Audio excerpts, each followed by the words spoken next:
জামালপুরে পাম্পে তেল বিক্রি হওয়ার কথা ফেসবুকে ছড়িয়ে পড়লে দীর্ঘ সময় অপেক্ষা করেও জ্বালানি তেল না পেয়ে 2 ঘন্টা সড়ক অবরোধ করে রাখে মোটরসাইকেল চালকরা। এতে সড়কের উভয় পাশে যান চলাচল বন্ধ হয়ে তীব্র যানজটের সৃষ্টি হয়।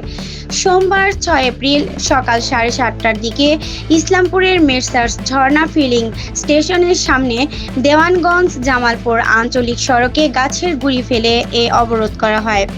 পরে পুলিশ ও সেনাবাহিনী গিয়ে বুঝিয়ে সড়ক থেকে তাদের সরিয়ে দেয়। এ সময় স্থানীয়রা জানান, ওই ফিলিং স্টেশন জ্বালানি তেল দেবে এমন খবর ছড়িয়ে পড়ে ফেসবুকে। পরে সকাল থেকেই শতাধিক মোটরসাইকেল চালক তেল নেওয়ার জন্য লাইনে দাঁড়িয়েছিলেন।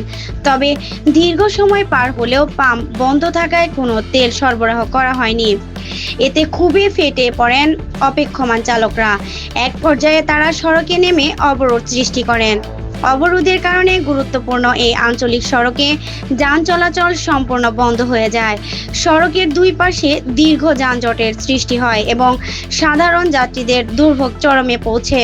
পরে সকাল 9:30টার দিকে ঘটনাস্থলে উপস্থিত হয়ে পুলিশ পরিস্থিতি নিয়ন্ত্রণে আনে এবং অবরোধ তুলে দেওয়া হয়। এরপর ধীরে ধীরে সড়কে যান চলাচল স্বাভাবিক হয়। ইসলামপুর থানার officer in charge OC Abdul Kayum Gazi বলেন, ফেসবুক পোস্ট থেকেই এমন ভুল বোঝাবুঝি হয়েছে। খবর পেয়ে সেখানে গিয়ে পরিস্থিতি নিয়ন্ত্রণে আনে পুলিশ। এখন যান চলাচল স্বাভাবিক রয়েছে। নাহিদা, কথা টিভি 71, ঢাকা।